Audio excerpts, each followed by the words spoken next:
The Devil appears one more time. However, MJF was on screen at the same time when the Devil was here. So the question rumbles on. Is MJF the Devil? We're going to talk about this and everything else that happened on AEW Dynamite in just a bit. What's up, people? My name's Mekz, the WrestleManiac, if you will. Back on another episode of Revolution Radio. And I'm alongside my co-host, NK. Yo, people, it's your boy NK, man of the hour, too sweet to be sour. We're back, man. We're back. Yeah, there was a lot happened on this episode, a lot to tackle on this episode. It's been, I don't know, we spoke about it in depth on the pod, but I think this time period in AEW has kind of been like, we've seen like a lot of the discourse online being negative, even on the podcast, like we're very like constructively critical of the products. But I thought this show did some stuff that I did enjoy. I feel like this show felt more in terms of the card, like what I want to see from AEW. Certain decisions involving certain titles, I'm like, but we'll see. We'll get to that. Yeah. Very interesting show. Max, you know, as the champion should, he was like pretty much the through line of the show. Most things involved him, and of course we're in a place where he is being given challenges, and he's got challenges coming at him from every angle, and he's having to fight those off without anyone in his corner, which is foreign to him because he's usually been involved in factions or had someone to liaise with or someone that had his back, and even Adam Cole now, his friend as a babyface, is no longer around right now. So it's very, very interesting. Let's jump to that main event segment. So this was following the Jay White Mark Briscoe match, which Jay White defeated Mark Briscoe. We had MJF's music hit, and MJF came out, and he came back to get his title and take it to Bullet Club Gold, who were in the ring. They scampered out the ring, and you know, delivered a real impassioned, typical babyface promo, with all the catchphrases and everything, but basically saying that, you know, he was going to become the greatest AEW champion or die trying, and he's prepared to die trying. That Jay White better bring his machine to kill him. Otherwise, yeah, he's going to obviously retain and regain his AEW world title. And I think from there, we saw it cut to whatever was happening backstage. The masked men, the men in ski masks again, attacking the Acclaimed, who I guess the Acclaimed have more stocks in MJF than MJF has in the Acclaimed, but he did obviously go on record and recognize that, you know, I don't mind you guys, sort of thing. I'm not in love with the Acclaimed. I don't like you guys like that, but I don't mind you guys. And obviously he's appreciating the fact they took his corner last week. Max Caster jumped in the way of a chair shot for him. So he was obviously quite shook when he saw them get beaten up, put through a pane of glass, everything by these masked men. And then we had the Devil appear on screen. Max ran backstage. It was too late. Joe came to taunt him. You know, it looks like you're running out of friends, whatever he said, started laughing. And the show went off air there. So a pretty interesting way to end the show on a cliffhanger. NK, are we any closer to knowing who this Devil is? Are any closer in terms of guesses, at least whittling it down? No, I have no idea who the Devil is. I'm a let it play out type of guy. I'm not saying the storyline's bad or anything, but right now I guess I'm a lot more impatient of AEW these days because I feel like my faith isn't being rewarded a lot of the time.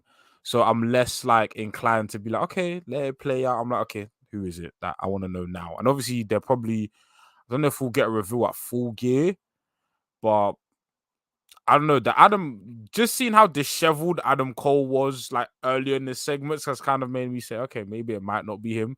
Because I don't know, like he looks like he's at home. Like he's not training, he's not doing, he looks at home. Okay, so as you keep going, I'll just say one thing. I did notice his beard looked very scruffy.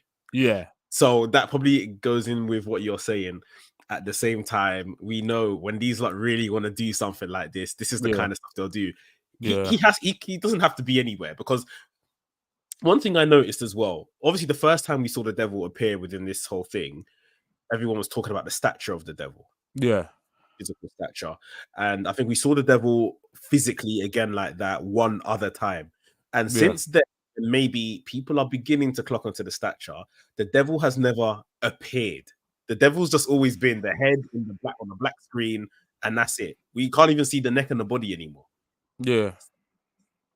Maybe it's okay. Maybe the stature was a thing to play into who it was. Adam Cole, Britt Baker being mentioned.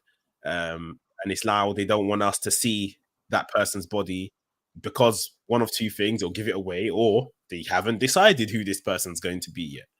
Yeah. And it could be something generic as like just a devil that is behind it, or just a devil's head that you can see. Yeah. If they haven't decided, that's concerning, because like if you're gonna plan a storyline like this, like you have to like, but the way AEW is right now, I don't know. But I don't know, because I don't think there's any like prime players at the moment that fit in outside of Adam Cole. I don't think there's anyone, because MJF doesn't have a lot of it's not like MJF's character notoriously doesn't have a lot of relationships with other characters that would want to ride out for him. So it in that case, it does make the storyline interesting, because we know there's a limited amount of people that it could be.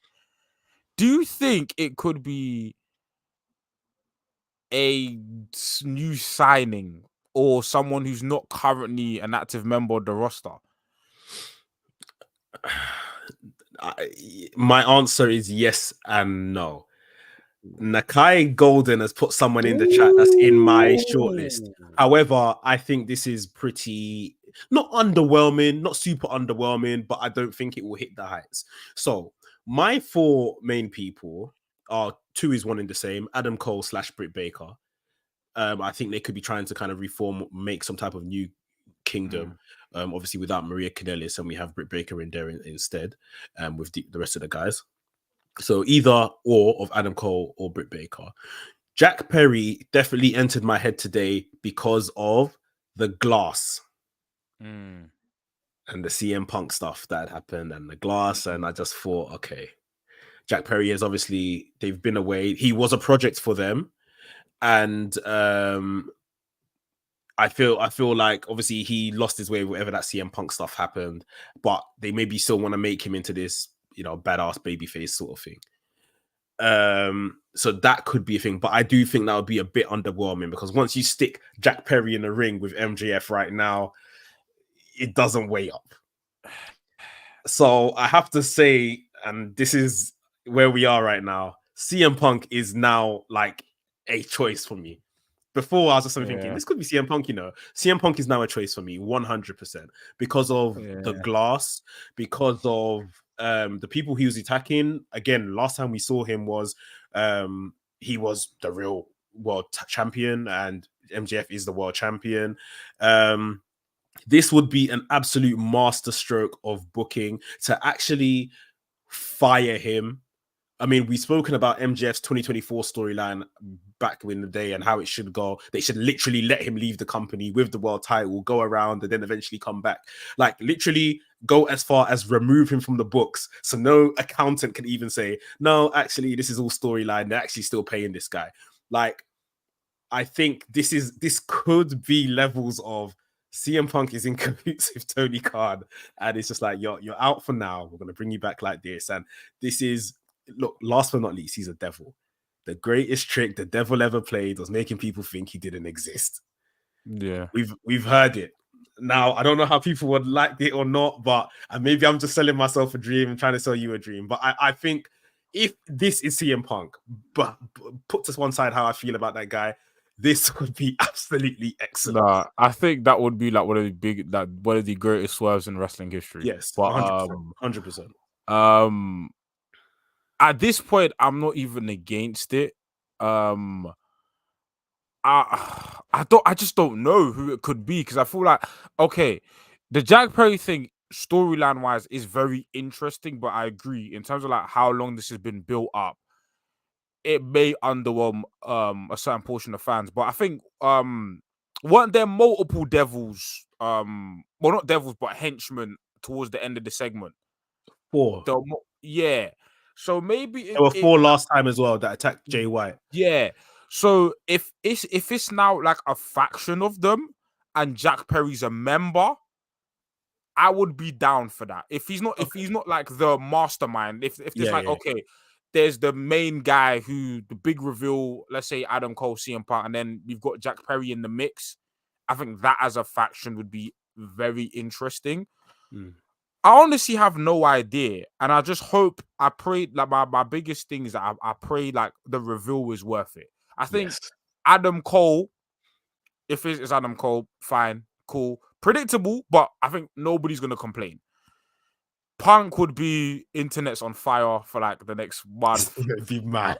And then anyone, and I don't see anyone else kind of fit in that mold, because even if we look at expand the horizon to outside AEW, there's not a free agent out there that can inspire this and where it makes sense. It's the WWE guys, and at best that would be Dolph Ziggler. Absolutely at best. not. I mean, yeah, it shouldn't be. I don't think it should be or anything like that. But I mean, of the guys that just got released, if they're still to kind of say it's one of them, you're not going to do all of this, and respectfully is going to be Shelton Benjamin, no. Mustafa Ali, no. At best, it's going to be Dolph Ziggler. Yeah. And even then, I don't. You might as well do Jungle Boy at that point. I don't think I would care, to be honest. No. Even like you said, Adam Cole, predictable, but they could do a couple things in terms of still booking them in segments together before the reveal that makes it even more dastardly, that once the reveal happens, oh my god, it's Adam Cole. Like I thought it was him, but then he was acting nice to MJF, and now, oh my god, it's him. Like they can still kind of spice it up somehow. Yeah. But yeah, it's I don't think we have a lot of options here, or it's gonna be someone like crazy from outside. I think it's someone that is right under our nose somewhat. But it'll be very interesting to see once it's revealed, because to be fair, right now I don't feel the Devil's causing MJF himself like any sleepless nights. No. He's just like doing annoying stuff around him, sort of thing. Yeah. And I feel like the Devil thing will be a thing of like, hey, we're trying to help you, and then MJF as a babyface rejects them, and that's what causes. But with the Devil thing as well, you could do a thing where, hey, obviously MJF's a babyface right now, but like maybe towards the end of this title run, MJF reverts back to his old dastardly ways and then starts like recruiting the help of the Devils a bit throughout, recruiting the help of the Devils to help him out of matches to slowly transition him back into a heel. Don't know who's going to take the title off him at that point, but I don't know. Do you think there's any chance that MJF is the Devil? Because I mean, that's not too far from what you just said. It's not too far, but then what? That's underwhelming. It would somewhat, That's underwhelming. It's like, no, nah. It would have worked if Adam Cole was actively in the picture, like wrestling, and like it's a thing where MJF turns on Adam Cole as the Devil, then that would have worked. But you haven't got that person, because who's MJF like? Why does he have? There's no reason for MJF to hide from anyone. Like, there's no reason for him to wear a mask. Like, there's nobody right now who he needs to hide his true identity from. The only person you need to deceive is his best friend, Adam Cole. Other than that, like, you don't need to deceive Jay White. You don't need to deceive their claim. They're not your mates at all. So you wear the devil mask is pointless. And this is it. Like, the Devil's first actual attack was on Jay White, who you could say is a contender for MJF's title. So maybe they didn't want this person to contend or whatever. Now the Devil has attacked the Acclaimed, who quote unquote friends of MJF. Like, there isn't really much correlation between these two attacks, and in between, the Devil's just popped up on screen. So yeah, I mean, I've seen people online saying that the Devil's when he comes on screen, it starts with the CM Punk shh, and then it shows the Devil. I don't know if that's reading too much into it, but like I said, I'm very much in the camp that we have to throw CM Punk's name into the equation at this point. I think it's not. It might still be like a, you know, if you're a bookie, it's 1,000 to 1 guess sort of thing, but I think his name's there. I think his name's in the conversation. Fair enough. And then obviously that it does make Punk. Or Why? at least they are playing up to it. They're trying to maybe make us think, like I say, with the things like the glass, the Devil, and all the sayings around the Devil that's been said in the past, and they're playing into it somewhat, if not. Yeah, because when MJF returned, he returned after CM Punk beat Jon Moxley as the Devil. Like, that was the first time we saw MJF back in it. So, I mean, do you know what it is? It's like what we say about like guys going to WWE for that one WrestleMania moment, then leaving. I want Punk to come back to AEW for this MJF storyline, then leave. And like that, this is all I need from Punk. Like, finish this MJF storyline, because I think there's so much you can do with it, and then go. Yeah, I feel like after we obviously saw what we saw with Punk's run, people will still say we never got, you know, Punk versus Omega and stuff like that. Punk versus Moxley for me was a pretty high point. But I think from what was set up in Punk's run, this is the only thing for me that is still money on the table. I don't think I really have an interest in seeing Punk and Omega at this point. If it was kind of straight after the brawl out stuff, I would be more invested. But at this point, it would be Punk MJF, and then, like you said, MJF would become a disputed champion, and Punk would then go off into the sunset and be done. But yeah, it's a very interesting conundrum. We'll see, you know, as the weeks go by. And there's obviously, again, there's no clear sight of when this Devil's even going to reveal themselves.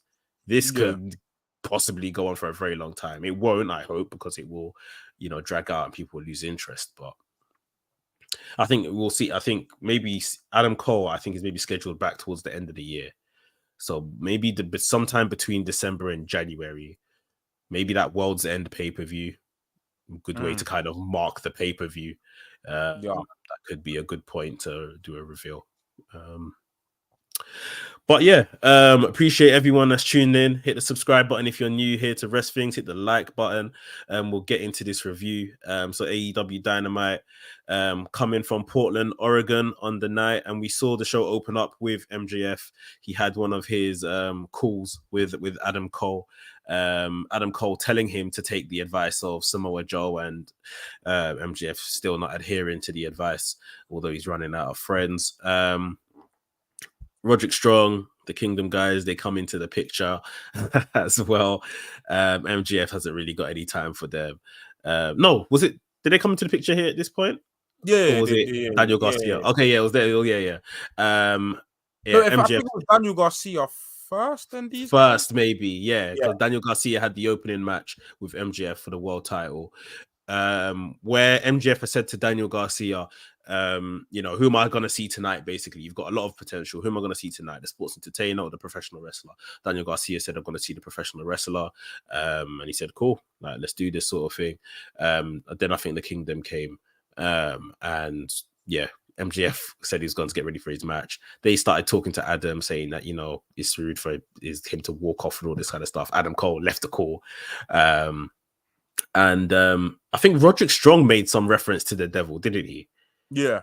He made some reference saying that the Devil walked off or something like that. So yeah, that was like the cold opening. Then we got into this first match, which was the world title match. Again, I said this with the Kenny Omega match at Collision when we talked about it.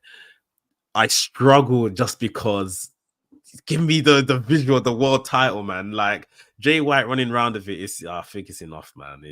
And then we're too close to the pay-per-view now. And obviously you said before how much you dislike belt stealing angles. Yeah. I feel like we're not paying for it because obviously a lot of these, I mean, the Omega match was significant, I would say. This match was, less so, but I still would like the visual of my champion with his belt. Yeah. This match was good though. It didn't last as long as I thought it did. I thought they were going to give it a significant time because they put it on first. It was just less than 11 minutes. Both good work from both guys. Daniel Garcia working the knee, which has been a non-issue for MJF, whilst he worked Daniel Garcia's arm, getting him ready for, I guess, a Salt of the Earth finisher. Daniel Garcia laboring with the arm all match, trying to dance with one hand, still pulling off moves with one hand and stuff. MJF got the win in the end. MJF was still offering Daniel Garcia his hand and saying, it doesn't have to be like this, you can be better, and this, that, and the other. Daniel Garcia went on 2 occasions to shake the hand of MJF, but was pulled away by Angelo Parker, Daddy Magic, and all them man there. So yeah, I didn't feel, that's the one thing with this match. It was very quick, but very tidy because both the guys in the ring are very good at what they do. Daniel Garcia said you're going to get the pro wrestler before, like we just said in the open of the show. But in the match, he was still doing up sports entertainment. Yeah. Did you feel like he delivered on his promise? I felt like he was I felt like he was fighting because he was doing the dance half-heartedly, but I felt like what this match was, it felt like a trailer to a better match. It felt like this is what we can do, but we're not gonna give it all right now. I thought this match was good. My problem with the match wasn't with Daniel Garcia, it was with MJF. I felt like the talking to the crowd stuff in terms of, hey, you're gonna be a star, show me the pro wrestler. I felt like once was enough, and he kept doing it throughout the match. I was like, we're smart enough to know what the story. You might already set up the story of the match before, so it's like now it just felt like, okay, you're over explaining what the storyline of the match is. Show me in the work, and like you said, it wasn't really being shown in the work. It was like, you're telling me these things, but you're not showing me. So it's kind of like, that's kind of the disconnect out of the match, where you're like, okay, Daniel Garcia sees the future of the company, so on and so forth. Cool. You want to show that he's not on the level of the AEW World Champion yet, because maybe he's still, having an identity crisis. But that's not what's being shown fully in the match. There's elements of it in the match, but I'm not getting that in the match fully. I'm getting that through MJF talking. So it was kind of like, it didn't make the match bad, but it lessened the effect the match was supposed to have. Do you think that's like a quote unquote babyface trope though? That what MJF was doing, was it too much trying to appease to the crowd to say, look, I'm trying to change him and get him back to or something like? I feel like it is a baby. You're right. It's a babyface trope, but especially for someone of MJF, MJF is a master of subtlety. Some at his best, I feel like the best characters are the characters where we don't need to hear you say anything for you, or we just have to look at your face to tell what's going on. And I feel like once was enough, but it kept happening, and it was just like, Maxwell, we get it. But I feel like if the work had matched the action, the work had matched the words Maxwell was saying, then I would have been able to, process it better. But right now it's like, okay, cool. It's a bit much. It didn't take me out of the match or anything, but I was like, okay, this is a little annoying. Yeah. To be fair, I only kind of realized it afterwards when I went to the internet and everyone was mentioning it, and I was like, okay, yeah. To be fair, he was doing a bit too much. So yeah, it didn't take me out of the match. I just thought it's just him doing over the top babyface ish kind of stuff. Yeah. But yeah, like I say, good match to open the show. MJF retains his world title, I guess. And hopefully, you know, we're on the road to doing something else with Danny Garcia as well. Because yeah, this thing is expired. And he needs to just separate himself with these two men as well, I think. For sure. I like those two, but they don't even win matches. So yeah. For what Daniel Garcia is, right? For what Daniel Garcia was, even by the company in storyline said to be like, Danielson handpicked him. He beat Danielson clean. Yeah.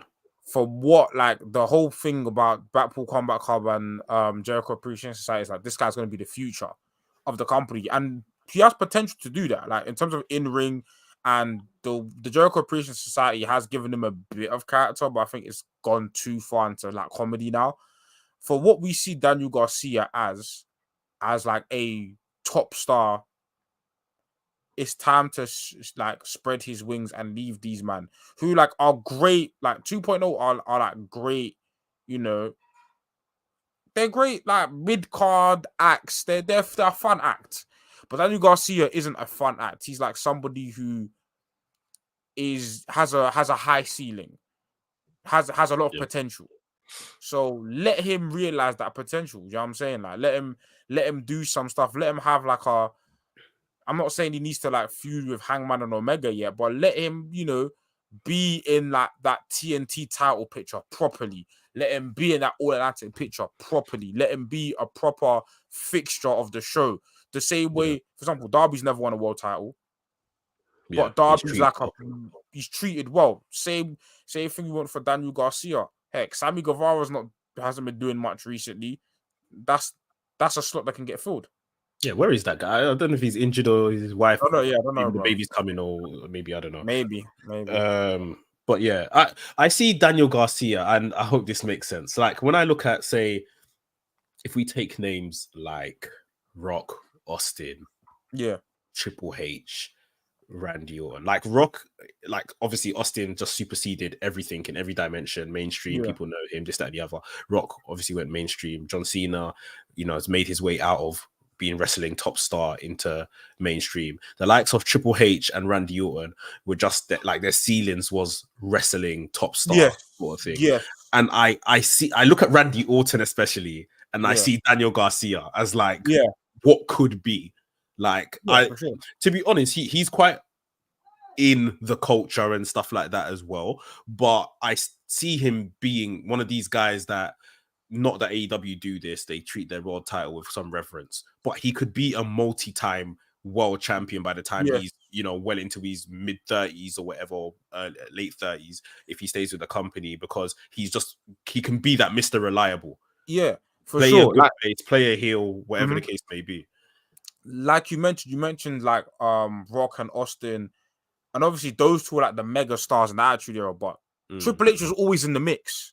Attitude Era. Like he was never presented as on their level, but he was in the mix. And obviously when they left, and then we saw Reign of Terror happen. But like Daniel Garcia is always somebody where I picture them. I don't see him like being like the face of AEW, but I see him in the mix. I see him. His name will always be there. Like yeah, if things go well for Garcia, and like, you know, I feel like his name will always be up there, like a top wrestling star, and be extremely respected because of his wrestling ability. Like, but yeah, it needs to start with just cementing, going back to what Daniel Garcia was. But this little stint was obviously good and productive for him, like as we said. But yeah, I think it's time to return to being a pro wrestler. In between this and the next match, we had Mark Briscoe doing a promo segment for his main event match with Jay White. Hella energy. Like I'm happy to just see, you know, the guy is just on his feet and just continuing. Obviously, we had the shocking news of him losing his brother at the top of the year, but he's back from injury now and he's putting himself about again, which is great. Next match we had was Sting and Darby Allin versus the Outrunners. I beg, tell me who these guys are, the Outrunners, because it seems like they've come out of absolutely nowhere. It come like Tony Khan owes them money and he's just putting them on TV. Like, I feel like they're on TV like every week, whether it's Rampage, Dynamite, or Collision. For the last month, these men are everywhere. I have no idea who these men are. Like every time it's like people say they've been on TV, I'm like, oh yeah, they have. I have. Where did they come from? Like, I don't know. I couldn't tell you. I couldn't tell you. I don't know who that these people are. This is it. I don't know who they are. Like, the match wasn't long at all. Sting got one of these men in his sharpshooter, the Scorpion Deathlock, and pinned them. 3 minutes, the match was done. We had a backstage interview. Tony Schiavone hosting Hikaru Shida and Tony Storm, bringing them together because I guess Tony Storm now officially challenged for the Full Gear match for the AEW Women's World Title. Basically, Tony Storm was saying that Shida was saying to Tony Storm, like, what happened to you and everything like that. Tony Storm was saying, it was you that changed me. You beating me changed me. I was supposed to walk into Wembley all in as the AEW Women's Champion, and I didn't. Shida was promising that, listen, I'm going to beat you again, so there's no need for this change in character and stuff like that. Tony Storm wasn't having it, and they've both signed the contract. So that match is nailed on. You know what? I'm gonna say I like to say, but we should have got this from the beginning with Timeless Tony, in terms of what, because we said this in an episode with Hangman. We don't know what this character's motivation is, and I feel like now it's come a bit late where I'm already like I'm off like the bandwagon with the character. I'm kind of like off the character now, but she's explained herself, and the explanation makes sense. I just should have got this in the beginning. Why, when like you could have easily told that or given us bits of pieces of this through the silent films you were doing. Like, you could have literally had texts saying directionless, lost, I don't know who I am without a belt. Something. You could have done something creative if this is the motivation. Because the motivation, it's sound, it makes sense. She's having an identity, she's having a mental breakdown because she felt like she deserved to be champion. Perfect. Yeah. But I think it's just come a little too late. Yeah, I mean, that's what we assumed it was. Like, she's just literally having a mental breakdown because she thought she'd be champion. But yeah, like you're saying, it wasn't really defined. No. And now I feel like with the way they've pushed her, she's going to take the title off Shida, which I don't want to happen because for multiple reasons. One, like, I'm not the biggest fan of the character, but two, is this hot potato Shida stuff's got to stop. Yeah. This hot potato Shida stuff's got to stop. Like, you can't, because I think, right, we could have gotten all of this without, like, we could have told this exact same story without Shida losing the title in the first place. It's true, you know. We could have told this exact, like, because Saraya didn't defend her belt. Like, we could have, this story started from when Shida won the title back then. This story could have been, because cool. You want to give Saraya the Wembley match, you still could have the fatal 4-way. Obviously, Shida probably would have retained. Fine. That's Tony Storm still without a title. Then you could have had her still have the match with Saraya because that's her outcast feud that doesn't need a title. She could have done that and still made her way back to Shida without Shida losing the title. Then I would have been more open to Shida losing the title because I'm like, okay, she's had a reign, short reign, but it's a reign. It's a significant enough reign to where I'm like, fair enough. But now, if we're gonna hot potato it back to Tony Storm, I'm like, so what was the point of any of this? From the build to All In to now, what was the point of any of this? Shida must retain, but at the same time, it's like now Tony Storm's lost 2 women's title matches in a row. I mean, so I guess you're right that it's probably nailed on that she gets a win here. I'll leave what I'm going to say for later on because obviously we saw another character pop up and play into the Tony Storm story.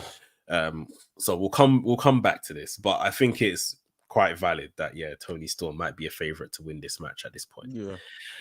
Next match we had on the night, Penta El Zero Miedo versus Swerve Strickland. Fantastic match. This is AEW. Yes. AEW gives us two guys, gives us that indie PWG style match. Just lets them go at it. Like, this is what I signed up for. This is what I came here for. And these two literally delivered. Sometimes I it's like one of them ones, like, obviously Swerve is on the trajectory right now as well. And I thought, yeah, Swerve is going to win this match. And I was just thinking, Penta deserves more.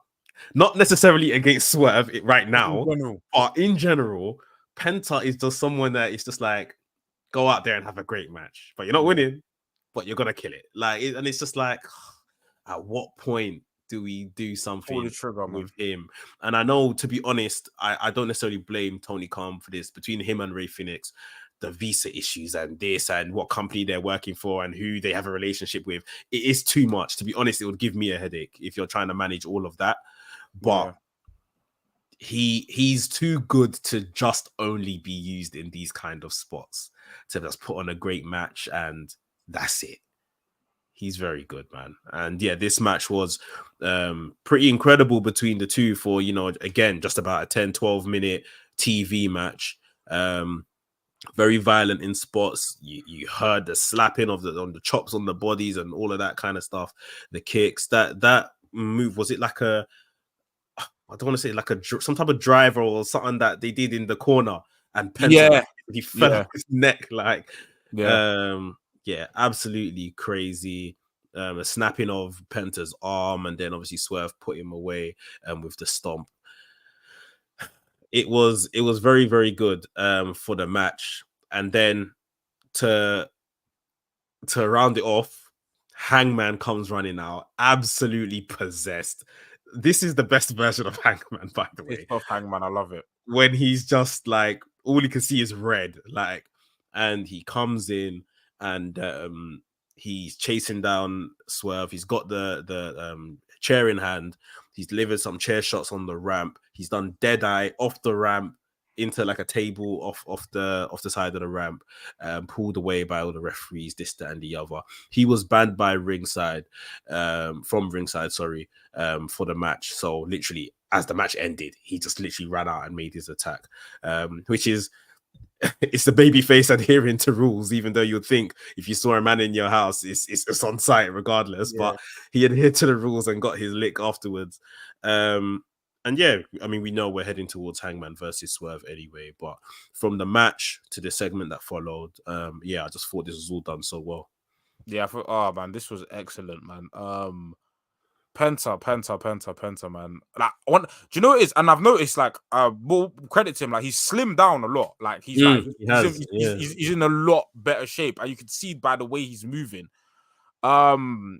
Obviously, like, it's easy to say this person deserves a title, this person deserves a title, but obviously there's only like as much as AEW have bare titles, only one person can be champion at a time. Yeah. So with I guess do you know what I wish? I wish AEW were better at doing tournaments. Because this is one thing, I'll give a shout out to New Japan. This is one thing where there's guys, for example, Ishii's never won a title, but we feel satisfied with him. Why? New Japan Cup and G1's coming. 10 matches, match of the year candidates, we're happy. Yeah. I feel like what AEW can do with these type of guys like Penta, because not everyone, it's not feasible for everyone to win a title, is really emphasize and do better with their tournaments and put Penta in these Grand Slam tournaments for the title. Make him like a semi-finalist or a finalist. Because I remember even when Kenny Omega when Hangman were in the tournament back in the pandemic, Penta was in the tournament and Penta went far, and we got Penta versus Omega, which was a great match. I feel like all number one contendership matches, put Penta in positions where, cool, he may lose to, like, you know, the Moxleys, the Omegas, the top stars, fine. But put him in positions where he's like a top guy. If you're not going to put the mid-card title on him straight away, because I know a title isn't a fixed for everyone. Yeah. But I just feel like, like, have Penta go out some weeks, and feud with someone. When's the last time we've seen like these man feud with people? The last time I remember was probably Death Triangle versus House of Black, and that wasn't great. Yeah, them and the Elite, them versus the Young Bucks. I feel Penta did he have something with someone over his mask? I think so, but I can't remember. The last Penta feud I remember was Pandemic, where it was like Penta and Phoenix, like, and it was Eddie Kingston in the middle of them trying to say like, "Oh, Penta betray Phoenix." I remember that feud. Yeah. I remember that feud. Yeah, no, there's definitely been something since then. I can't remember what it was. Yeah, but I think you're bang on with the point of it, like basically making the person just a little bit closer to the prize, even if they're not going to win the prize. I think your example using Ishii is good because, and the difference is the G1 is obviously an established tournament at this point, and there's a lot more matches. So Ishii can win those matches, escape his group, and then fall short to someone who will probably be the winner at the end of it. Yeah. Whereas when AEW do tournaments, or as we've just come to learn, like Western tournaments on wrestling products, it's just usually 8 people. Yeah. And Penta will be given a first round match against someone like Moxley to warm up the tournament, and then he'll lose to Moxley, and then he's done. Like, whereas if he had like a quarterfinal and a semi-final match, a last 16 quarterfinal semi, he's at least got some wins in the tournament. Yeah. Before he loses to that eventual, real legitimate challenger. So yeah, it's just one of them ones. Like, there's the thing is, if we list our favorites and who we want to see win titles and stuff, realistically, Penta probably wouldn't be as high as we're probably making it sound. Yeah. But you just feel like some people that are as good as he is just need to be rewarded somewhat sometimes. Because if it was even out of the two brothers, if we say, oh, Penta or Phoenix, I'll probably say Phoenix. Yeah, I'll probably say Phoenix. Yeah, it's one of them ones. But he was excellent on the night to help move this Swerve story along. And with Swerve and Hangman, like, you just think like this match at this point is just going to be literal hellfire. Like the way they heat their bodies with each other. I'm surprised they didn't announce a no DQ stipulation yet, or have they? No, they haven't. And that's why I can only assume Hangman wins here, and then this goes to Texas Texas death match in the what's that, World's End, or something like that. And that would make sense. Do you think, obviously the match hasn't, but do you think it's too soon to do 3 matches back-to-back pay-per-views, or is this feud good enough to justify it? I think it's good enough. Okay. It's like if Hangman wins and. Yeah, not necessarily wins in some dastardly way, but if he wins and Swerve immediately like wants his blood, like next night on Dynamite or whatever, then we have to go to World's End, and you've got to put a stipulation in place. Like they've created enough intensity around this feud that they can literally do bang bang bang, like let's have it out sort of thing. So because it wouldn't make sense to now come and basically turn down the stove on this feud, turn it down to gas mark 1, and then we get back to it at Revolution. I beg. Like, are you guys trying to kill each other or not? Like, so so I'm deep in how close Revolution is, and I'm like, well, Sting's retiring actually soon. It's Feb, yeah. I mean, we're gonna have a Jan pay-per-view at this point. They haven't announced whatever that's gonna be, but And Revolution, in fact, does that fall in February or March? Because they moved it. Sometimes I think most recently it's early March, but so maybe we'll have another 2 pay-per-views in that side of the year before Sting's farewell. But we'll move on. There was a couple other like backstage segments. Jay White and the Bullet Club Gold guys going and just chatting about Mark Briscoe and all of that kind of thing. Said that they hope that MJF is watching. There was a vignette that played, I believe, around the Don Callis family, and what they've got set for this 4-on-4 match next week on Dynamite. And then we had a Renee Paquette backstage interview. She was interviewing Chris Jericho and Kenny Omega in regards to that 4-on-4 match that's happening next week, and they're obviously talking about their ability to call on their friends, Kota Ibushi, to call on Paul White, Big Show, to come and help them in this match. And the minute they said friends, in comes the Young Bucks to say, oh, friends. Let's talk about friends. And I can't lie.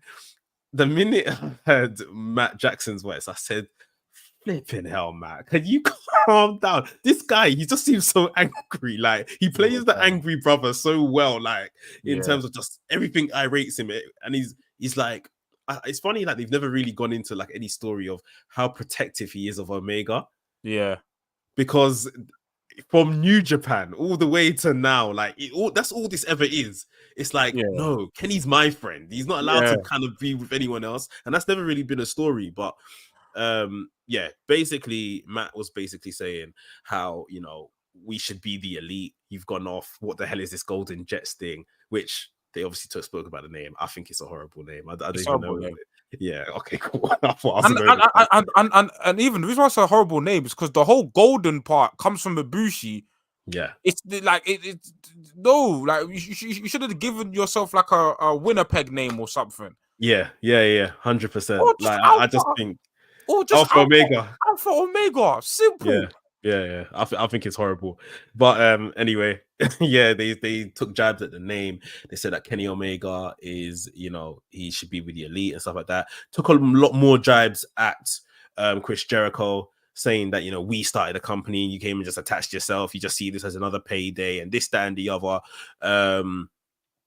I thought Kenny sold this whole segment very well, in terms of not really wanting to get it, and he's like kind of doing the silent, guys, like, we don't need to fight and all of this kind of stuff. Chris Jericho said some things back to them and obviously saying, listen, you guys are the best tag team in the world, but, you know, it doesn't mean that we can't rise to the occasion. We saw Kenny Omega basically share the sentiment saying that, yeah, you guys are the best, but, you know, I've been in tag teams with other guys, and when I was doing a tag team with Kota Ibushi, do you guys remember what happened and stuff like that? So they've laid out the gauntlet. They're gonna have a tag team match at Full Gear. If the Bucks win, then Chris Jericho and Kenny Omega are no longer a tag team. If Chris Jericho and Kenny Omega beat the Bucks, they will take their what was that match they won where they got the number one contendership? It was on a pay-per-view, wasn't it? Yeah, it was. I can't remember. It was a four-way match, I think, at Wrestle Dream. Yeah. So they'll take the number one contendership. It was Guns, Orange Cassidy, and Hawk. Or was it the Lucha Bros as well? I can't remember. But yeah, they'll basically take the number one contendership. So yeah, little cool interaction between these guys. What did you think of this segment? I thought it was cool. I saw a lot of people online complaining, saying, "We've got Ibushi, why not use Ibushi?" Guys, let's be honest. Yeah, let's have a session. Yes, fantasy booking, dream match, of course. I want to see that again. Chris Jericho is a better wrestler than Kota Ibushi today. Chris Jericho is a better wrestler than Kota Ibushi today. I never thought I would hear that ever, but go on. It's facts. It's facts. Today. The way, listen, Kota Ibushi's best showing was at Wrestle Dream, and Wrestle Dream, it was cameos. And listen, Ibushi's never the same again. He will never be the same again. And if you want to use Ibushi for multi-man matches, that's fine. But especially now that they've set the bar so high with Young Bucks and Ibushi from that Strong Style Evolve match years ago, we already have that match. Leave that match there. This match, in terms of star power, it's a decent match. I want to see the Young Bucks do more, because I feel like even though we've said on the podcast before, Kenny Omega don't feel like Kenny Omega. The Young Bucks don't feel like the Young Bucks. Like that's the next place we were coming to talk today. Go on, go for it. At least Omega, right? At least even in this quiet year, we just did tier rankings. We got Osprey versus Omega. Like we've got glimpses of the Omega we won. We got Omega versus Takeshita. We've had, the Young Bucks haven't done anything significant. Even Hangman, we've now got the Swerve stuff. As a tag team, they've done nothing. And the thing is, it's so weird because we talk about the tag team division, but like the Young Bucks, we saw how they had the best tag team reign. But even their match with FTR this year, All In, didn't live up to expectations. Let's be real. Didn't live up to expectations. They haven't done much as a part of the tag team division. And it's like, remember who the Young Bucks are. Like, Young Bucks, remember who you, man, are. Like, forget, Young Bucks aren't just like, oh, an amazing tag team in terms of that wrestling. There's some of the most entertaining characters. Like, we talk about the Elite Saga all the time. And yes, we talk about Hangman Page and Omega. The Young Bucks were crucial to that storyline as well as characters. And it feels like, I don't know whether I feel like it is personally them, as well as Tony Khan deciding to take a back seat. Because I don't think Tony Khan's ever going to say, hey, Young Bucks, I'm not booking you on TV. I feel like they've personally taken a step back for whatever reason. But Young Bucks, you, man, like, we talk about Omega, Jericho building a company. No, All In, the original All In is the Bucks and Cody. In terms of the master, those are like, okay, like the real founders. The founding fathers, yeah. The real founding fathers. The Young Bucks. My friends. Show people who you are. Like, the Young Bucks ain't been Young Bucking, man. I don't understand. Yeah, that was the next place I was gonna go. Like, I feel like they're in the office. We obviously know their roles and stuff backstage. They have a part to play backstage, and it's like Nick just hits Matt on the shoulder. It's just like, oh, there's a pay-per-view coming up in 2 weeks. Should we book ourselves on it? It's like, yeah. And they just literally, this is a continuous cycle. Before every pay-per-view, they just roll themselves out 2 weeks before to get themselves on the card in whatever way, and that's it. That we see them win or lose, they disappear. Like this whole winning the #1 contendership, and it's not like timely as to when they need to use that or anything like that. It's a cop out. Like, what is that? Like, it's just like, oh yeah, we're #1 contenders, but we don't have to do anything in between to prove it or keep that status or anything like that. Yeah, they Sorry, let's go. But to be fair on them, apparently it was supposed to be FTR, but then I heard that FTR didn't want to do business, maybe. So they relinquished their titles or whatever. Which is whatever at this point with these lot, man. But yeah, like same way we're clamoring for Omega to be Omega, and that the same for the Bucks. Like the Bucks need to come back and put themselves front and center. The show is a better place for it. At the very least, ratings and stuff shows things like that very clearly. So we need to have the best booked on the show. And as well, I think we're at a time where, like, Omega's now come out and said it post that MJF match, there isn't a lot left in the tank, sort of thing. I'm still him. Don't ever forget, I'm still him. But right now, there's not a left. I can't maybe do this as often. With the Bucks, like, we just don't see them, sort of thing. Like, so get yourselves out there. Like, if this is your last, God knows, 3 to 5 years, then put in the work now. Let people really enjoy you. Let's not forget, as established AEW is, AEW is still establishing itself. Yeah, like, we can't take for granted that we can't have some of our biggest acts on screen. Like, especially like we said, the founding fathers. So I think they definitely need to put themselves front and center, and especially if they are going to start building to being champions again or to contending for that tag team title, you want to seem like, okay, now these guys can still hang, they can still do it, and this isn't just a match that happened in October or whenever it was that has got them to the dance for a world title match that's going to happen in December. You see what I mean? So we need to keep them warm, somewhat in that respect. Next on the show, we had the Ring of Honor TV title match. Samoa Joe, the champion, defending the title against Keith Lee. Keith Lee popped up on Collision, calling out Joe, saying that, you said you've defeated everyone to defend this title. You ain't defeated me. So here we are. We had this match. Another solid 10-minute match. I felt it was really good. It's good to see Keith Lee more and more with every outing looking more like Keith Lee again. He was really good. Samoa Joe sold very well for him during this match. In the end, Samoa Joe put him away with the Coquina clutch. Samoa Joe takes to the mic following the match. He states, "Look, I am the greatest TV champion of all time, this, that, and the other." He's beating the record and everything to prove it now. But he wants more. He wants the AEW World title, right? Everything we already knew. Samoa Joe proceeds to relinquish the Ring of Honor TV championship to, I guess, focus his pursuit on the world title. Now, firstly, I've seen people say, well, Keith Lee should have beat him then. No. Because if this guy's going after the world title, he doesn't need to be losing so close to whenever that is going to happen. We don't even know when it's going to happen, but he's stated his intention, so he doesn't need to be losing.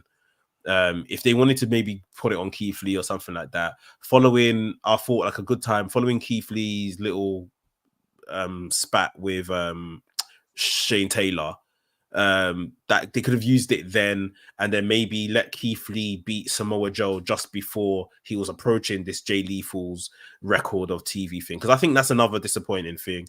He's beaten Jay Lethal's record, which was actually a very good TV championship run, and now he's just vacated it, and it means absolutely nothing, like you say. Yeah, so Keith Lee could have become champion, but it would have had to have been the best part of about a month to 6 weeks ago. And then we could have still had time to warm up Joe towards this world title push that he wants this campaign. To vacate this is just crazy, and it's a Ring of Honor title, so you don't want to really make too much of it, because you know how we all generally feel about how they treat Ring of Honor anyway. But it's just a bit blindsiding, don't you think? This only works if Samoa Joe wins the title, which he won't. Yes. Like if okay, if Samoa Joe does this and then beats MJF, I'm fine with it. Cool. Fine. But that's not gonna happen. That's not gonna happen. So it's like you vacate the title, which means it kind of let's be honest, I don't use the word berries, but it undermines the title. 100%. It undermines the title. It undermines the title. The only way it doesn't undermine the title is like, yes, he left this one to go and focus on the world title because he can't have his mind in two places. Fine. But that's not what's gonna happen. And then the next person who becomes champion is already starting from a negative position, because it's like, you're not the real champ. You couldn't beat the real champ. Yeah. And like the only time vacating titles works is like if there's legitimate injury. If there's legitimate injury. But the fact the champion said, yeah, I don't want this no more. I'm going for the world title, and he's gonna lose. What's he gonna do? Come back to this title? In fact, no. The only way they can redeem this, and I don't think AEW will do this, the only way they can redeem this, but this will hurt Joe's stocks, is if he goes for the world title, loses, tries to come back to the ROH title, and loses the ROH TV title. So basically, like, he comes with, so he goes for the world title, then he faces whoever's ROH champion, TV champion, but then loses to them as a storyline of, don't think you can come back. And don't think you can come back and reclaim this title now. No, it don't work like that. Yeah. That's the only way it can work. But then it kind of makes Joe look like an idiot. Yeah. I think, like you said, it's a bit of an idiotic move anyway. Like, no one... It's like if someone said, right, pack up your stuff. I'm going to give you a new house and stuff. you're surely gonna say, "Let me go see the new house. Let me feel the keys and everything, and let me see the house that I like the place before I give up my current house." You see what I mean? No one's gonna say, "Okay, I'll leave myself homeless and then take a new house." Like, even when I remember when Keith Lee was the North American champion in NXT and then became world champion, he did it in a noble fashion that I want to create opportunities for others, same way I had opportunities, so I'm going to relinquish the North American title. He's a babyface. That worked a bit better. Ideally, if you have the gall and the audacity to chase 2 championships, big man, I want to see you defend 2 championships. Like, that's what I would like in my wrestling. Like, I would like you to be in the mid card and defend your mid card title, and then be in the main event and defend your main event title. That's what I would like to see personally. Here's the thing: if it like you make a perfect point, but here's the thing: if Samoa Joe was like on Orange Cassidy, was on an Orange Cassidy reign where he was defending it weekly, and it's like, you know what, this title's taking a toll on me. I need to refocus on something else because I can't do both. Fine. Samoa Joe defends his title. I'm not gonna say he's the inactive champion, but he defends his title here and there. It's a pretty comfortable schedule. So there's no reason why he should not, there's no reason why he shouldn't be going for the world title. And the storyline doesn't make sense either, but because it's not like you've been telling us, hey, the TV title's been taking a toll on Joe. Maybe if he refocuses, that's not been told to us. This is just random as hell. Yeah. Like, if they had told us a consistent story of, hey, being a double champ takes its toll on someone, and the World AEW Championship deserves full attention for you to even be competitive, fine. But that's not the story we've been told, and I think it undermines the ROH TV title. Yeah, it 100% does. I think SDKOA says it here. It does more harm to RH. Like, it doesn't look good to them and the prestigiousness of their belts if people are just out here dashing it to the side for AEW titles. And a great point by Gerard here. It's inconsistent since the AEW World Champion MJF is already the Ring of Honor Tag Team Champion. It's like he is defending the AEW World Title as well as a tag team championship by himself. Yeah. So, Joe, I beg, it doesn't really make sense. Like, but yeah, Joe, you better. I mean, it won't happen. But if Joe wins, all is forgiven. But he won't. So, and I think we said this a matter of weeks ago when they had the match at Grand Slam. I'm here for Joe winning. I'm for it. I'm for it. I'm not gonna complain. I won't complain at all. But you like, see this character, Joe. Joe as like a monster champion for like we'll be realistic. It will be a couple months. It won't. Joe cutting promos every week. I am for it. Yeah, it won't happen. Do you know what? Joe should be ROH world champion. That's what I think Joe's next stop should be. That's a good shot. ROH world champion. Like, I know, but again, that's already like ground he's already covered in his career. Yeah. And it's already ground he's covered in his career. I don't know. But I feel like Joe deserves, like, because when it comes to AEW, like, there's the list of people when it comes to world titles, we're thinking Swerve, Jay White, Adam Cole. You know what I'm saying? Like, already, it's a long list. It's a long list, but I would push Joe to the top of that list in a heartbeat. Just because of his current character, one. Two, with Joe, it doesn't need to be long because Joe is Joe already. So it can be a little 3 to 6 month reign and he drops it and done. We'll move on to the next person. And three, just to kind of cap off his career, obviously you mentioned he's been Ring of Honor world champion, but he's never been like a major promotions world champion.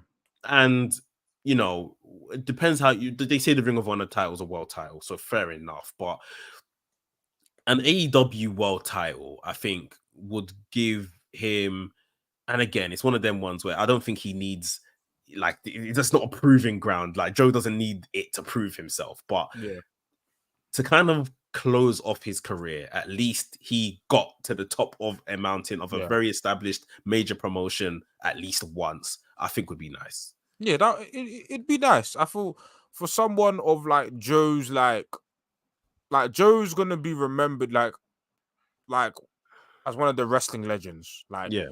And his peers, AJ, Danielson, they've got the title. And obviously with Joe, I think Joe a lot of the time is a victim of circumstance. Had he come into WWE a bit earlier, had he not gone to NXT, maybe, I don't know.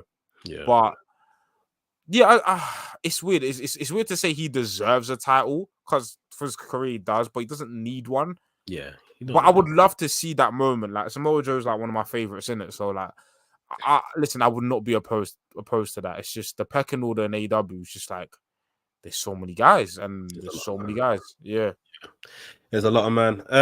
We'll run through this section because there wasn't much here. Orange Cassidy was backstage with Hook. He's basically laid out the gauntlet for Moxley, saying that he's very serious. He's on Moxley, and they're gonna obviously have to scrap it out for this international title, which was good to see. We'll come back with our thoughts on that in just a second. We had a match in between the Guns from Bullet Club Gold. They had a match with the Bollywood Boys that were debuting on Dynamite. Another squash, 3 minutes or so. And the Guns won. They, made a lot of noise after the match, going off at MJF, saying that, he hasn't been a real Ring of Honor tag team champion. He's hardly defended the title. They're going to take the titles off him at the Full Gear pay-per-view. And then we went backstage to John Moxley, I guess, in response to Orange Cassidy's promo beforehand. And he was basically saying that Orange Cassidy is just doing a lot of guy. He's misleading Hook, that not being a good inspiration to Hook and stuff like that. What kind of inspiration would Moxley be to Utah if he didn't beat the crap out of Cassidy? Two really good impassioned promos either side of this match. And I look at this match, and we said this, weeks ago when Moxley was concussed, and we were hoping as soon as he was back, they wouldn't just hotshot the title back to him. As much as then I was happy for Moxley to become international champion, now I don't know if we gain much by doing it again. Like if Moxley beats him at Full Gear. I think Cassidy should retain. Yeah, I think Cassidy should retain. I feel like obviously Cassidy's run won't reach the heights of the last run, innit? And obviously we're here due to unfortunate circumstances. But I think the story they're telling right now, I think Cassidy needs to get his lip back. I think obviously they probably plan to tell that storyline of Cassidy becoming, two-time champion over Moxley and getting his lip back a lot later on. But we're here now. And it's still a match that I want to see.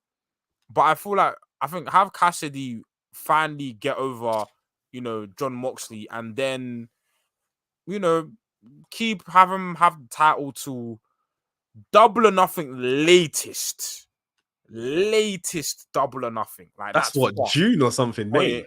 Sorry, I'm working on the old AEW formula where it's like where it's like Full Gear to Revolution. That's far from now. Still, I can't lie. Revolution. Yeah. Have him till Revolution latest. Like have him just have a run and then put somebody new in the mix. Like someone who's not even. I'm telling you, I know Roosh is busy right now, but I'm invested in that guy. Yeah. They're invested in him as well. I think we can see they're invested in him. I'm invested in that guy. That guy, I want something from him. Or, like we mentioned before, to circle it back, hey, man, one of the Lucha Bros. Somebody. But I feel like for the story they're telling right now that they've pivoted to, Cassidy should get his win back and go from there. I mean, if Cassidy beats him, I can't help but see a third match happening between these guys. And then Moxley walks away with the title, and then we're back on stipulation match, of course. Yeah. I can see something like that happening. So yeah, I'm fully in the camp that Cassidy should beat him at Full Gear, but I don't think it would last much longer. At most January, whatever the pay-per-view go and stick in January, whatever, where we're changing hands and course correcting for whatever we originally planned to do with Moxley. Which I don't think at that point I would necessarily mind too much, but yeah, it's just one of those ones where you just wish that sometimes just go with what it is now. Don't have to always course correct and get back to what it had to be, or wait for people to return from injury, or whatever the case is. But yeah, this was a very good couple of segments to really sell this match. And then obviously next week on Dynamite, they announced we're getting Utah and Moxley going against Hook and Orange Cassidy. So that should be fun. Vignette of Wardlow saying that these first 3 years of AEW was absolutely ruined and collapsed because of MJF, and listening to MJF and having people to answer to and stuff like that. He's reiterating the fact that he's coming to end MJF. So he's reminding us his name is in the hat as a contender. Then we had one of our favorites, Julia Hart. She came out like, bruv, the aura. Like, I love her, man. The crowd get excited now. When the first string of her music hits, the crowd are excited. They've got the flipping graphics all over on the crowd now, looking all wavy. She's coming out. She looks ominous. She has hella aura. Like, yeah, they've just done such a good job with kind of packaging her, and her in-ring work has come along a lot. And she had a match with the returning Red Velvet, who's been out for injury for a long time. This match was all right. They done well. I think obviously with one returning from injury, one still very much learning the craft of wrestling. I think they both ladies put on a really good showing. Julia Hart won with her moonsault. What I would say is, I guess with them bringing Red Velvet back to TV amongst everyone else that they have available to them in the women's roster currently, I would like to think, despite she lost here, we're gonna get something with Red Velvet soon. Like, book her into stuff, like, because she can be a good character. I think we saw a lot of good stuff with Red Velvet early days, pandemic days, but since then she fell away, wasn't really involved in much. They said something on commentary like she had like 50 or 60 matches on Dark and Elevation, and they were putting her over as like an amazing Dark Elevation talent sort of thing. Like, it's time to like let that translate to TV. So yeah, and then following the match, we saw Julia Hart. She went and put Red Velvet back into her submission hold. We saw Sky Blue walk down, and they were face to face. And then Willow and Statlander came down to the ring. Statlander put herself in between Sky Blue and Julia Hart, whilst Willow went to see Red Velvet. Guess Julia Hart walked away, and Sky Blue didn't really want anything to do with Statlander, which has been the ongoing theme right now. But I don't mind this as a little TBS division that's developed here, sort of thing. It's all right. What did you think of the segment? Yeah, I was actually gonna say that. Of course, we're dealing with the AEW Women division, so please, like, the bar is low. Okay, the bar is the bar is low, but there's actually a TBS division. Like I see it. Like, there's a division of women who all can compete for the title, and obviously there's a hierarchy. But I'm thinking, cool, I don't want this, but I could see Sky Blue becoming a TBS champion.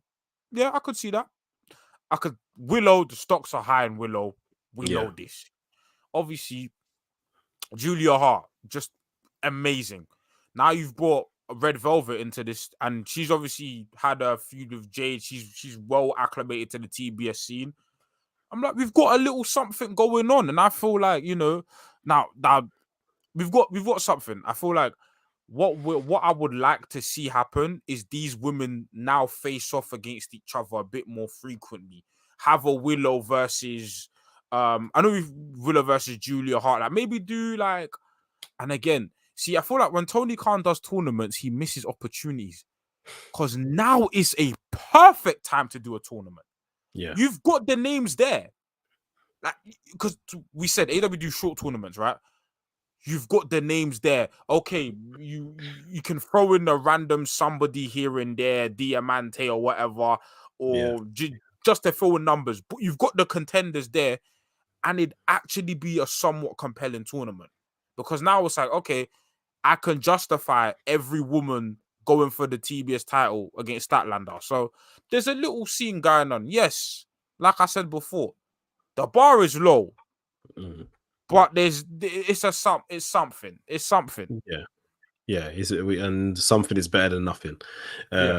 So yeah, it's good. Can't complain really. So we went backstage. RJ City's there, and he is introducing brand new AEW talent, Mariah May. It's come from Stardom. This was her AEW debut. It's been rumored for quite some time now that she was joining. And her whole thing is that she has come to kind of be with Toni Storm, to follow Toni Storm's path. She went to Japan, joined Stardom, because that's where Toni Storm came from or was previously. Toni Storm is now in AEW, so she's coming over to AEW. And RJ City said, oh, okay, well, Toni Storm is left right now, but next week I can introduce you to her. Mariah May got very excited about that, kissed RJ City on the cheek, and I guess that's where we're kind of going. It's kind of like a mega fan situation. I've seen a lot of people online today compare it to Trish Stratus and Mickie James of old. I don't know whether it'll go that direction, whether I want it to go that direction personally as well.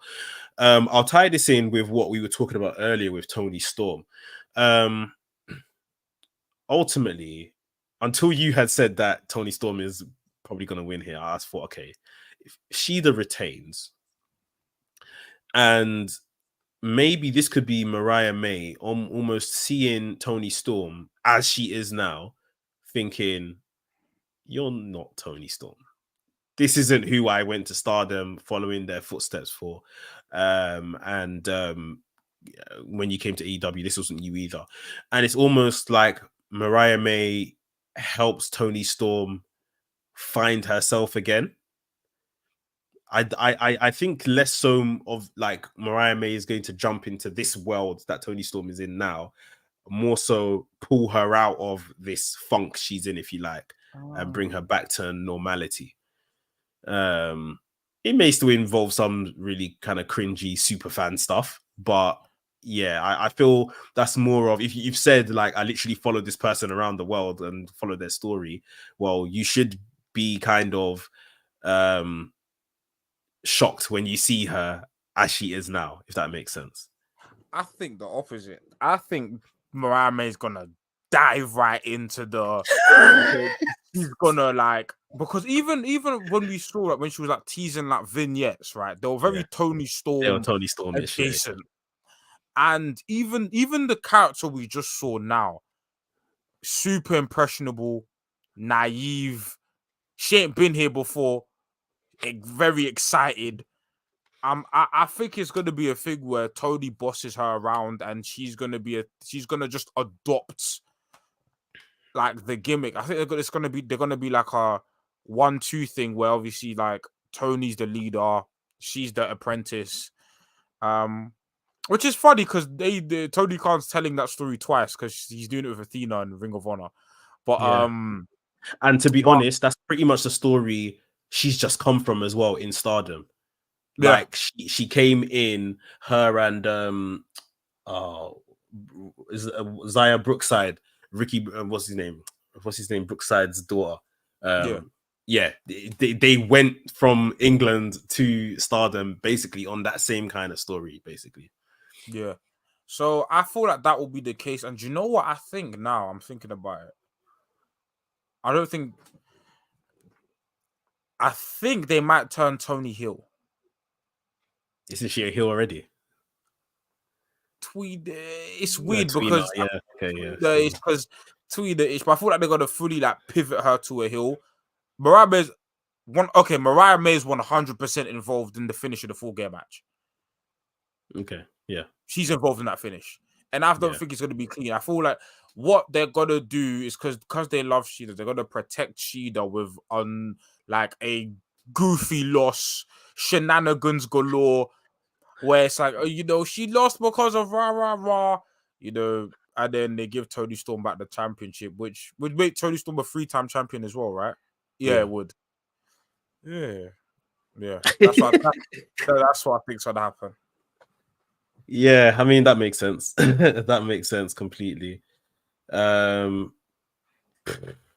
It's good, like, to an extent where I feel like the women's division is getting some more dimensions. Like, even with Toni Storm pivoting to this character, it completely overshadowed Saraya as the AEW Women's Champion. Like, there was times Toni Storm was on TV with this character, establishing the character. Saraya wasn't even on TV as champion. So it's good, like, we're at least kind of doing some more things with the women, doing some other kind of storylines and things of that nature. We'll see. We'll see how this turns out. I think the only reason now why I'm probably quite in the camp, like you said, that Toni Storm's winning is because Full Gear's in Los Angeles, isn't it? Yeah. Big reference to Hollywood and stuff. Then with this character of Toni Storm, then yeah, it's probably nailed on. That, and it's going to be one of the few times AEW's actually filled. Or is it the capacity? Yeah. the Full Gear tickets have done really pretty decently well, so it's going to be like a pretty decent showing. So yeah, they'll play into all of that. Like, the whole world came out to see me make my premiere and all of that kind of stuff, and she's won the gold back in Hollywood. Make it like akin to an Oscar or something like that. Yeah, I'm sure they'll probably play into all of that kind of thing. But yeah, that's the debut of Mariah May. Like I said, it's been coming for a bit now that she was going to end up here. And yeah, I think that brings us round to the main event, which was Jay White versus Mark Briscoe. This was a really fun match, and Jay White is so good at selling, man. I was just watching him just literally bump and take bumps all around the ring, and Mark Briscoe really beat him up at times. Like, was just chopping at him, was going crazy, all the kung fu stuff. Like, it was thoroughly entertaining throughout. I love the part where I think Mark Briscoe had been thrown to the outside of the ring, and Jay White he fainted like he was gonna go outside the ring, and then said, my ankle, and fell down, and the referee took his attention, and then obviously the Bullet Club Gold beat up on Mark Briscoe. And I was just thinking, I don't think I've ever seen a heel do that, like do it that way, sort of thing. Like, I just thought, yeah, he's just so great at all those kind of little kind of trinkets with his character. In the end, he got the win with the Blade Runner. And then, we've already spoken about what happened afterwards with MJF coming out and stuff. But yeah, how did you see this main event match? Fun match, man. It's just like this is, and I like the fact that Jay obviously he cheated throughout the match, but he won clean. Like, this last sequence was like no shenanigans. It was clean. But this feud, this Jay White MJ feud is good. It's been good. It's gonna sound like I'm gonna sound like a hypocrite. Do you think they built this too early? They did start this rather early, but it hasn't taken away from it, to be honest. Like, I think they've been built to it. Every week still feels like more heat is being added. The only thing that I would have done, like I said, I don't mind the initial stealing of the belt. I remember when the belt was stolen, I didn't even know it was stolen, sort of thing, until I saw Jay White then turn up with it the next day or next week, whatever, and he's had it. The only thing I would have done is, by now, MJF should have had his belt back. Yeah. Because, like, what the hell? Like, how long has it been? Like, but other than that, I think it's been fine. I feel like the feud's been cooking. The feud's been like it's been like a good medium heat, but I need it to like reach like that boiling point, that fever pitch where I'm like, I need this match now. Right now, I'm like, I'm looking forward to the match. Like, you've like, I'm invested. Like, I'm invested, but I'm not. Take my money now. I can't wait. yet. I'm not there yet, and I feel like, but I don't know what they can do to get me there. Because I remember when the match graphic came up for Full Gear, I was at 100. Now I've simmered down to about a 70, 80, where I'm like, I'm invested, but I'm not like I need it today. It's a number of things. You mentioned one of them. They started it hella early. Yeah. And although I do feel like they've kept up the pace because you started it early, it's like, oh, okay, you guys have been going at it for a minute now. That's one thing. I think the other thing is MJF. He's been on his own, so he hasn't really looked like he could even get close to these guys because they would probably just rush him. Yeah. So it doesn't necessarily look like a fair fight.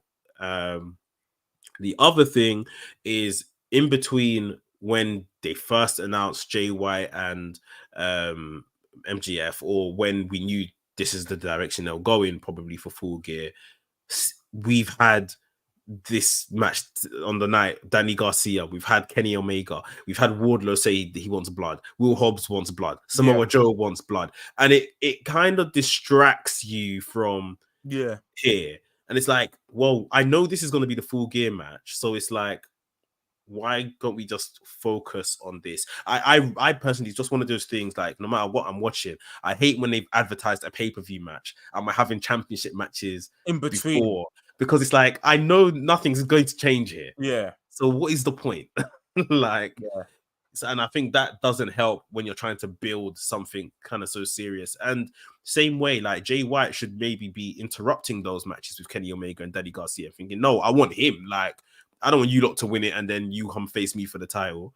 I want this guy, if that's, you know, the motive of the challenger. So yeah, those are all the things that makes it lesser than sort of thing. But I think they've done a really good job. And most importantly, we've got Jay White back. Like, from where he was top of the year, he then, you know, fell into his partnership with Juice Robinson. Bullet Club Gold happened. They've been cooking. They've helped themselves with Punk. FTR established that whole Collision show. Now they've stepped out of Collision somewhat, and they're doing other things in Dynamite. So it's been a pretty long road for Jay White in terms of a year, even just to get his name back where it was, I would say. It's just maybe how they've scheduled things, maybe through the Adam Cole thing as well, where Adam Cole got injured. They've had to start this earlier than they planned. So there's been a couple of factors, but to their credit, I think they've done a good job to keep us there or thereabouts going into the pay-per-view. And the pay-per-view is still, not this weekend, following weekend. So there's still, you know, another Dynamite, 2 collisions to get us to that point where you're talking. It's like, nah, okay, I need to see this main event now. Yeah. But other than that, like you said at the top, man, I think it was a decent show amongst a lot of bad press from last week and stuff, how the show went. To be honest, I didn't even think last week was that bad. But it's one of them ones, if you go online and you haven't seen it, your perception might be marred by the time you do go and see it. You're probably expecting the worst show ever, but it's like, okay, it wasn't as bad as they said, but So it's one of them ones. But we are, like I say, about 10 days-ish out from the pay-per-view at this point. Anything major on Collision to look forward to for this week? I don't remember anything major being announced. Collision's a bit weird right now. It's Collision. I feel like now they've lost Danielson, it's like we're having to rebrand again. What is Collision? Yeah. It's so weird because obviously they lost Punk, fine, and then now they've lost Danielson for like the rest of the year. So it's like, okay, who's the face of Collision right now? Do you make Collision the Adam Copeland show right now? Just like, I personally don't care that much. To be fair, they're doing Adam Copeland, Sting, and Darby Allin versus. They've got a trios match on Collision. I forget who they're versing now. And on Rampage, in fact, they're doing FTR versus Vikingo and Commander this week. Which, do you know what? That Rampage is the Lucha show now. Slightly, They've done it like for the past like month. I'm all for it. I thought fill out the rest of the card, but like I love it. I love it. It feels like, hey, cool. Rampage is the place where you come for lucha wrestling. This stuff doesn't really connect to the main storylines too tough, but you're going to see stars that you don't get to see, like Vikingo. And is Vikingo signed? Because the way he's on, no, he's not. Because I remember, because the way he's appearing on Dynamite, bare. And two, I remember MJF posted like a photo on Twitter where it says like AEW freshman.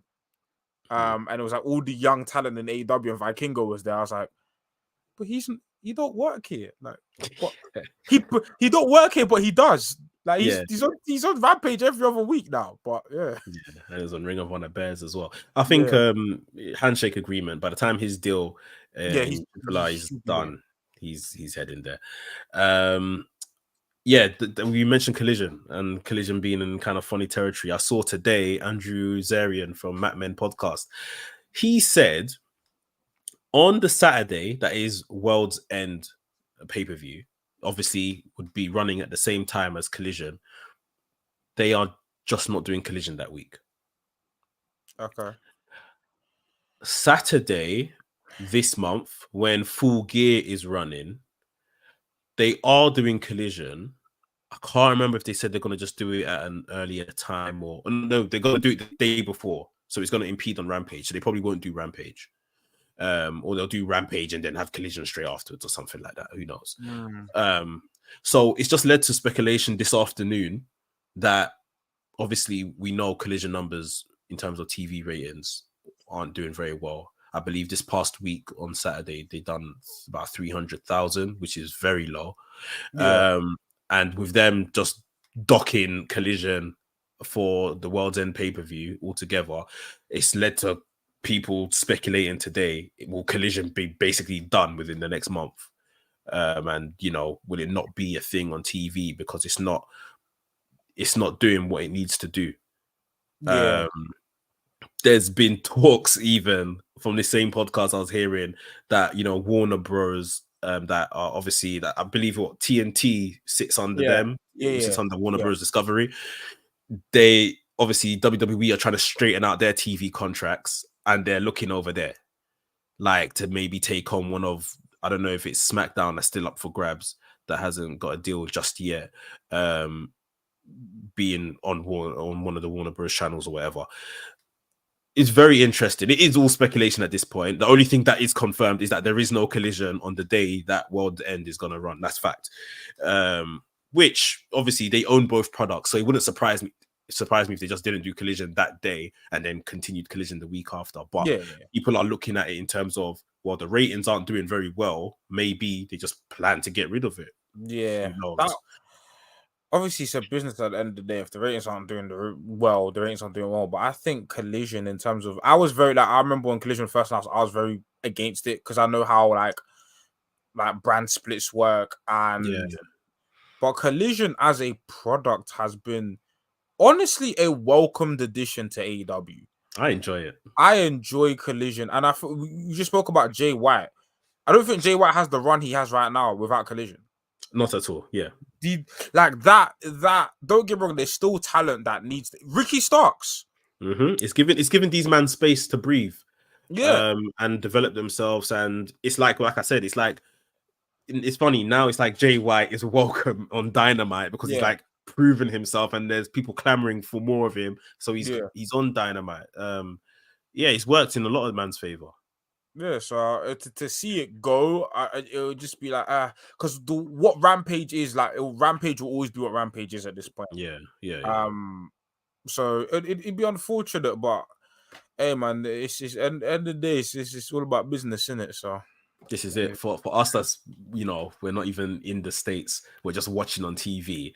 I would be kind of bummed out to lose Collision. Yeah, but I don't pay the bills. I'm not keeping that respect. So they've got to do what they got to do. But like I say, right now it's just speculation based on how the ratings are going. So we'll see if that materializes into anything. Yeah. Any last thing before we get out of here? No, man. I thought Dynamite was a good show. Yeah, apparently this is just another like dirt sheet stuff. Apparently there is a lot of talk backstage about, they've heard the criticisms and they are discussing things. Now, whether that materializes into the product, we'll see. But apparently, like they've heard us, In which is regard good. to booking. Booking, yeah, they've heard us. Well, this was, something we often credited AEW with in the first year or two, that, if something's not working and the fans have voiced their opinion, they axe it or they pivot and they do something else. So yeah, we hope that, we're still being heard and they're not pushing, stuff down our throats, pause in that respect. So kind of giving us stuff we don't want, but we can only hope. But yeah, guys, we'll be back same time next week. Obviously, by then it will be the go home show, the go home Dynamite at least to Full Gear. So we'll be talking predictions as well for the pay-per-view. So make sure you're joining us to join in on all of that. Other than that, have a good rest of the week. Enjoy Collision on the weekend, and like I say, we'll be back to talk Dynamite next week. So we'll see you then.